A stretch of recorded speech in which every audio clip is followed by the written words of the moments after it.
What's up, nerds? It's your boy, the OGGM, coming to you live, large and in charge, the West Coast Grognard, here at Site B, on a small island off the coast of Costa Rica at 9 o'clock in the morning on the 20th day of February 2023. And woo, it looks like it might be a lovely spring day here before it changes again. And it's Monday in most corners of the world. For some of you, it's a 3-day weekend, so you're probably just lounging around, maybe taking a sip of that last minute of coffee, maybe eating a beignet, just enjoying the day. And I went and go and ruin it by showing you this poster. And why am I showing you this poster? Other than apparently I don't like any of you, because it's time for the tabletop role-playing game news of the week. It's time to start the week with all the stories that will help shape the rest of the week and the things we're probably going to be talking about till the world ends, most of which, of course, revolve around in one form or another Wizards of the Coast, because apparently they cannot leave well enough alone, which goes back to my statement that I make almost every week now. Just stop, Wizards of the Coast, please, for the love of God. Just take a break. You can't make anything better, but you sure as hell can make things worse. So that said, hey, this movie's in the news again. And why is Dungeons and Dragons Honor Amongst Thieves in the news again? Because it ran an ad during the Super Bowl. Now, some people are going to read this and misinterpret the information. They're going to say that 113 million viewers watched the ad, and it's the highest, third largest television event in history. 113 million viewers watched the ad, and that's the third largest television event in history.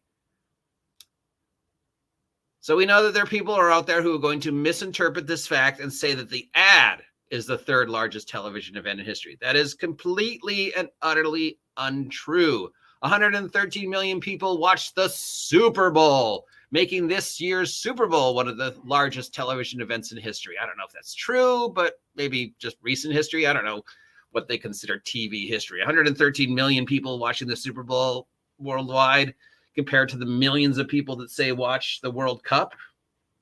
I don't know. I have a feeling soccer would rate higher, if it actually counted here in the States. Okay, so the ad ran for 30 seconds. It didn't give us anything new. It showed Chris Pine hitting a guard in the face with his lute, which magically doesn't break. We shows Michelle Rodriguez hitting a guard with a bow, which apparently doesn't break.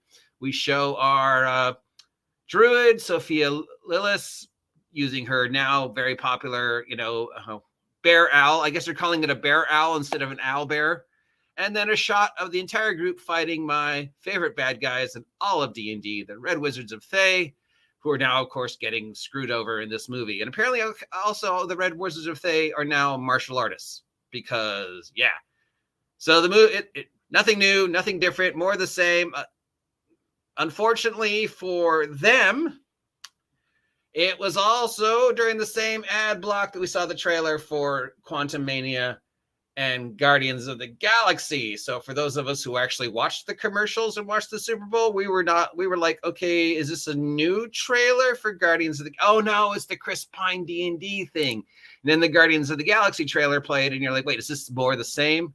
Because they look the same, except Guardians of the Galaxy looks better. So we will see. As the date of the movie gets closer and closer, will this be the saving grace that pulls Wizards of the Coast out of its spiral of self-destruction? Will it make the 500 million bare minimum that it needs to make Paramount in order to... Geez, what have I got on my glasses? I don't know. I don't know. Even if I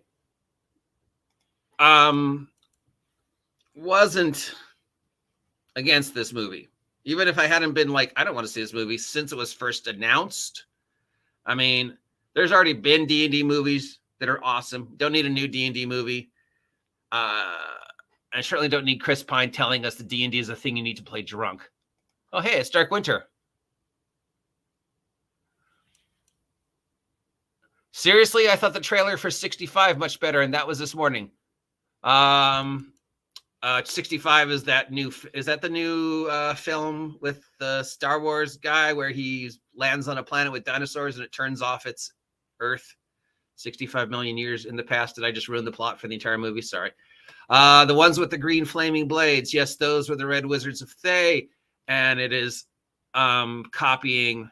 Yeah, I mean, it's totally copying Guardians of the Galaxy. If you watch the Guardians of the Galaxy trailer and you watch the D&D trailer, especially if you watch like the trailer for the first Guardians of the Galaxy movie, it's exactly the same. Now, if you compare the trailer for Honors Amongst Thieves to the new trailer for Guardians of the Galaxy 3, Guardians of the Galaxy 3 looks like it's going to break your frickin' heart. But yes, and they also released this. The new figures. None of these are new. So this is going to cost you $40 for a bunch of figures. If you've been playing D&D for a while, you probably have. There's not even any new sculpts. The only thing that looks slightly new is the Intellect Devourer, and that just looks sort of like a weird-looking dog. If you're lucky enough to have the original Intellect Devourer sculpt, that one's cool as hell, and it really looks like an Intellect Devourer. Then we've got this sculpt, not new. This sculpt has been around forever.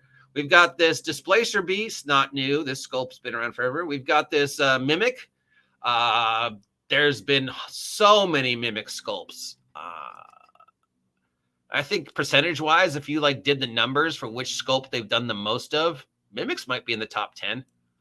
And then we've got this gelatinous cube sculpt, and it looks like now they do have something inside it. Now, again, gelatinous cube sculpt is like the easiest thing in the world to find. You just go to the 99-cent store and you get some clear plastic ice cubes. Bam, gelatinous cube. The original gelatinous cube and the first couple of versions of the gelatinous cube sculpt had a little thing where you could pop it off and put figures inside it. It was basically hollow on the inside.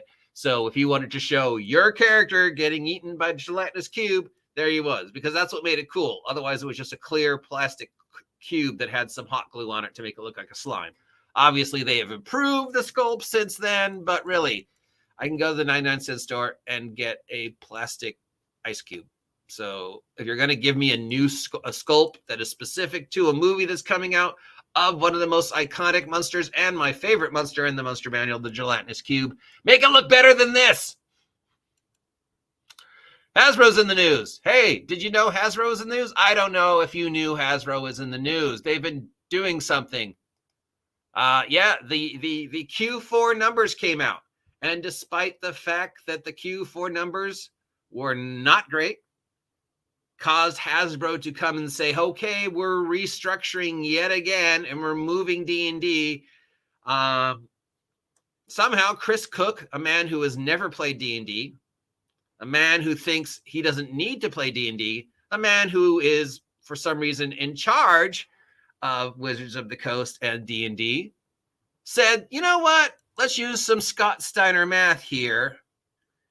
And, wait, these numbers are actually 22% better than they were this time last year, which, of course, is completely untrue. And, hey, look at all the money Wizards of the Coast made this year.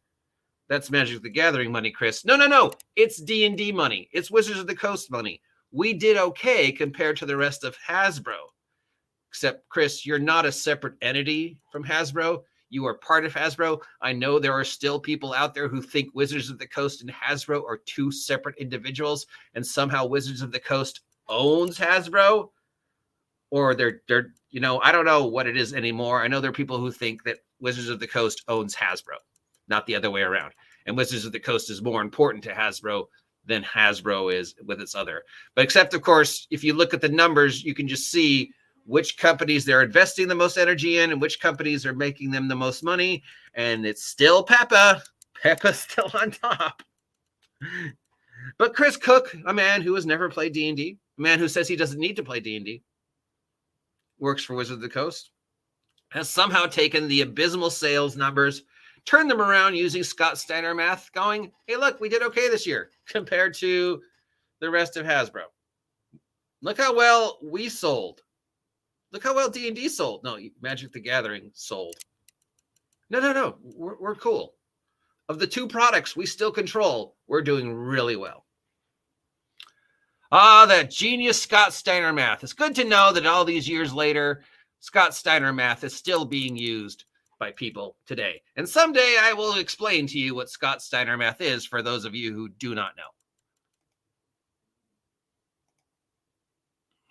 Demiplane announced the creation of a 5e Nexus, a digital toolset based upon the 5e system reference document. Up to now, Demiplane has been avoiding 5e and hosting other games.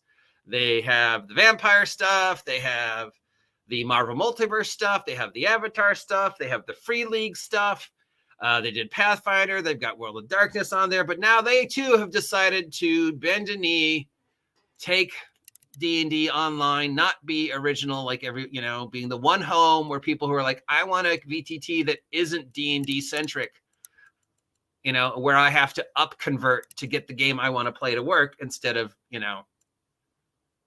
you already have the game I want to play in it. Now, I have some experience with other VTTs and trying to play games that aren't D&D on those VTTs when they're sort of just hardwired to be D&D first and other and yeah, you have to configure them, and it still doesn't always work. So one of the great things about Demiplane was that they were not going to be D&D. They were just like, we want to support the other guys. There's plenty of people out there doing 5e.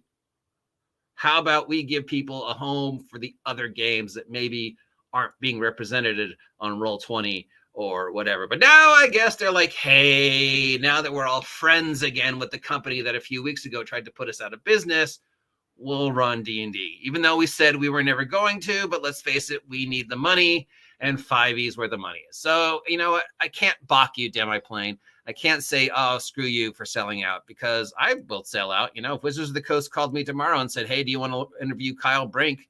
I'd be like, fuck yeah, I'll sell out. But still, it just kind of sucks for like World of Darkness and the other companies who are like, because you gave them something that was theirs, and now they're just like, they're going to have to compete. I don't know. I'm probably just spewing stuff out of my mouth. Look at Darkwinter and all his things. The wrestler? The only wrestler we talk about is our Lord and Savior, John Cena. Oh, look, some new stuff for my favorite game of all time, Tales from the Loop. God, I don't know why I love this game so much, considering I've never played it, I've never run it, but I've read it, and I own all his art books. So from another issue of The Summer That Never Was in the 80s that never was, we have a campaign titled They Grow So Fast, set in the UK loop, but easily converted to the other loops in the world, depending upon where your commute is, featuring new art by Sven and some art by other people who are influenced by the art of Stalingrad. And I just love this man's art. And I love Tales from the Loop. I mean, I could talk about how much I love Tales from the Loop to the end of time. And I don't know why. But maybe because I grew up in the time period that Tales of the Loop is trying to capture. And of all the games that have tried to milk retro 80s nostalgia, for me, Tales of the Loop did it the best. It's the 80s that should have been, it's, as I refer to it, as the last summer of childhood. Tales from the Loop is that beautiful melancholy of the last summer of childhood. So if you haven't listened to any of my previous almost epic poems about Tales of the Loop and the artwork, there's another one. So yes, it's exciting to see a new adventure path for Tales from the Loop. Speaking of Tales from the Loop, the Free League license is up. They were talking about doing their own OGL for Year Zero and Dragonbane. They have the Year Zero SRD is up. I posted a link down below. And their tabletop license. So if you want to start making stuff for Year Zero engine, now they're sort of putting it out there saying, well, as long as you, don't specifically use anything we've already copyrighted. Third, they've also put one for Dragonbane. So if people want to write stuff for Dragonbane, it's a little bit more restrictive and slightly longer than the Year Zero one.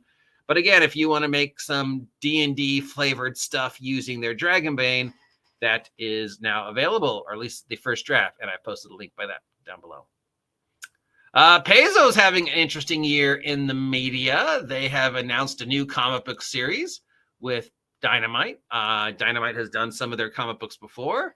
They also have some other stuff coming out. I saw a link to that over here. Where was that? Here we go. So we've got some new comics coming out for Paizo.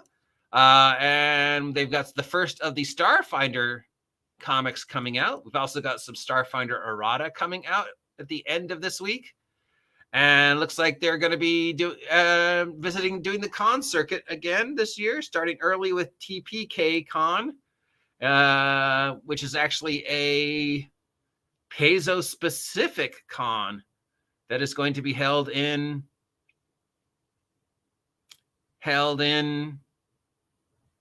it doesn't say.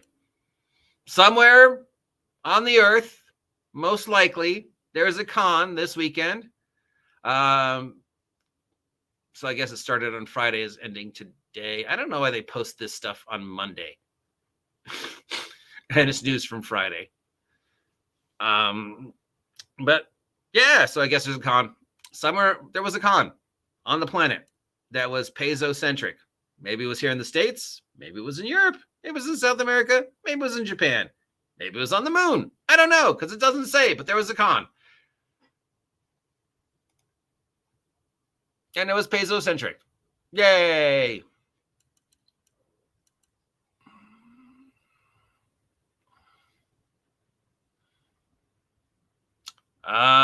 Renegade Studios has opened pre-orders for some new Vampire the Masquerade 5th edition stuff, including a new player's handbook and some new stuff about disciplines. So if you're interested in Renegade Games' take on the amazing world of White Wolf Vampire the Masquerade, they've got a new 5th edition sourcebook coming out. Speaking of Renegade, dun dun dun dun dun dun dun dun. Always good to end the news with some Transformers. Renegade Studios is announcing a new adventure for the Transformers role-playing game called The Time Is Now. It's a campaign featuring Decepticons, Autobots, our boy Optimus, and some other stuff. So yeah, Soundwave. So looks like we've got two of Soundwave's little buddies on them. You know, everybody. Soundwave's probably most of people's favorite Decepticon, other than Megatron, right? So there we go. That's all the tabletop. Nope, that's really nice looking art.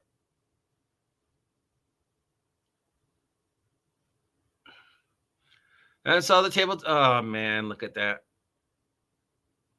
Except it's got a windmill. Are there windmills in Norfolk, England? There must be. This. Oh, come on. I mean, come on. You didn't even try.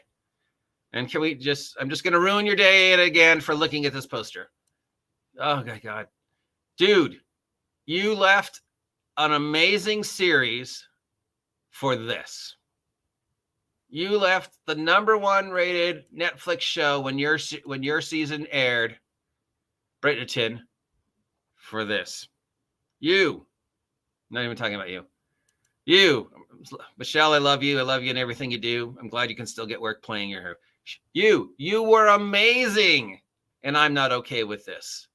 Now you're playing a druid who's got a wrist crossbow, who's also a martial artist. Hugh Grant, a man I met once. This is what you have been reduced to. And finally, the man who wasn't Captain Kirk, could have been Captain Kirk, except he did such a bad job of it, is playing a bard, and the trailers make him look utterly useless.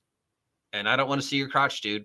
Okay, I'm tired of the bard as schmoozy sex perv thing. Okay, I never played bards like that. Does this? Well, your Netflix series got canceled, so I can't be mad at you.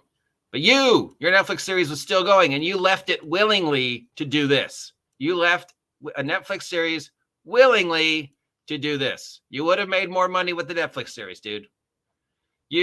I'm not okay with this second season. Could have been cool. Hugh Grant, dude. Hugh Grant. This is what you've been reduced to. 4 weddings and a funeral to this. I have nothing else to say. That's it for the tabletop role-playing game news of the week. Thank you, Dark Winter. Hopefully this individual has actually subbed to my blog. They've been commenting a lot. So let's read his comments. Seriously, I thought the trailer for 65 was much better. Yeah, well, it's dinosaurs. The ones with green flaming blades, that's the Red Wizards.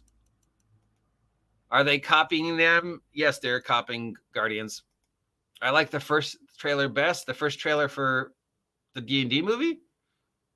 Okay, the best trailer for the D&D movie ever is the trailer for, I don't know, any fantasy movie that came out in the 80s. 65, yes, that's the movie about Adam Driver. It's set in the future. He's on a spaceship. He crash lands on a planet. Turns out it's, Earth in the past. $40, seriously? Yes, the figure box is $40 for figures that are all reprints. Wasn't there a carrying case version of that? Of the figures? Maybe, I don't know. Oh, they claim the upset over OGL hasn't affected their finances yet. No, because that won't affect them to Q1. Q4 is the tail end of November and December. Now, December was horrible for Hasbro, and yet somehow, despite the numbers showing otherwise, using the magic of Steiner math, Wizards of the Coast came out ahead. Might be better if Hasbro could leave. Yes, Hasbro could leave Wizards of the Coast. Remember, Hasbro owns Wizards of the Coast. Wizards of the Coast does not own Hasbro. Hasbro does not need Wizards of the Coast to make D&D. The wrestler? Which wrestler? John Cena, our Lord and Savior? Can Hasbro mess them up by deauthorizing the OGL again? According to everybody, no, but maybe.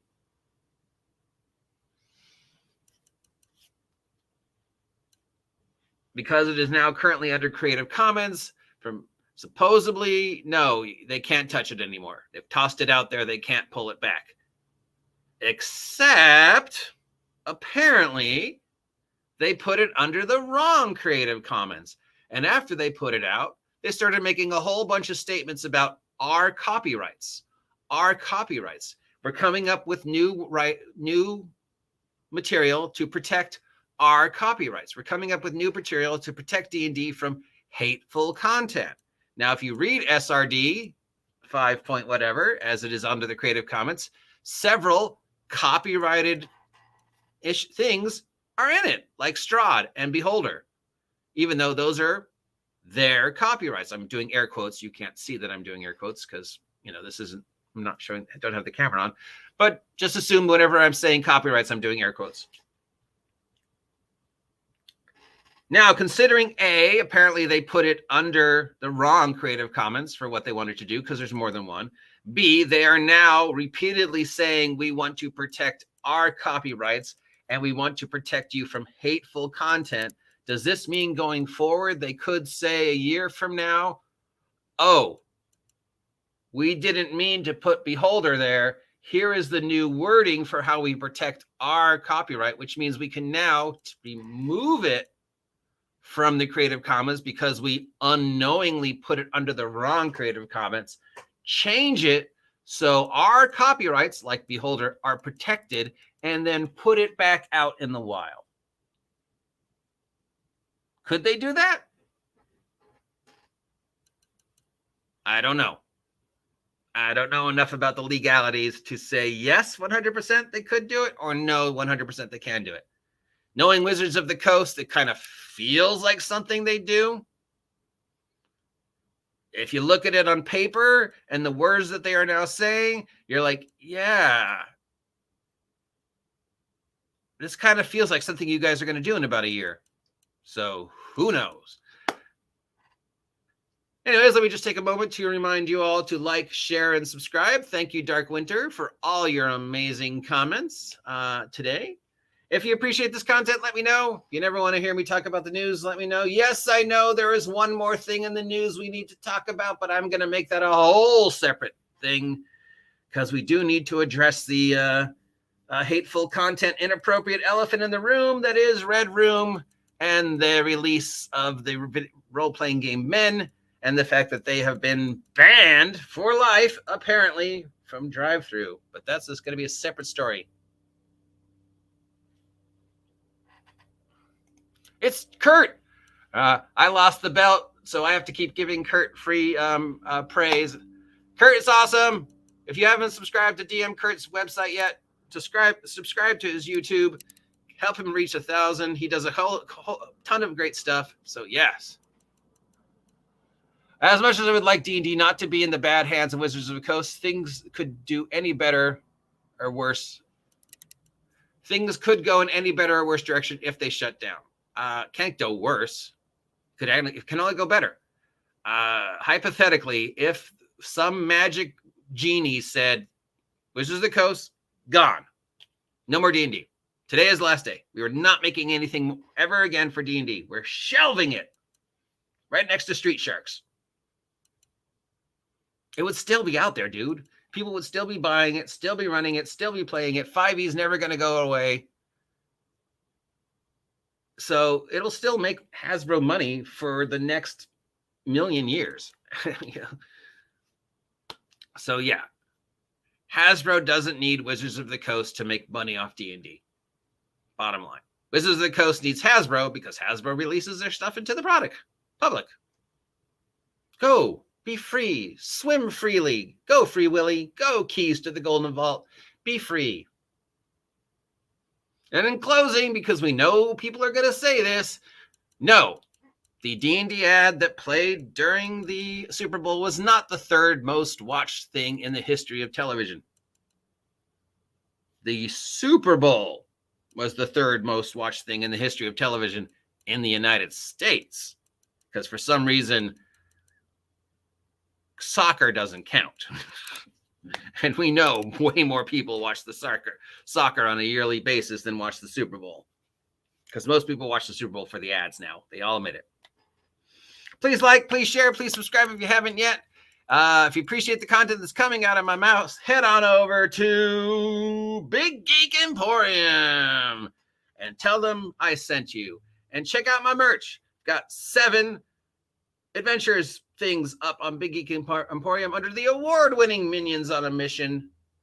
And we soon will have our largest, number 8, and a rewrite of number 7. So if you've already purchased number 7, let me know because I'm rewriting it and I will send it to you for free. Till then, I'm the OGGM. I'm going to take a break before we dive into the Red Room nonsense. And I will talk to you all later. Have a great day. And, of course, get off my land. Happy 3-day weekend.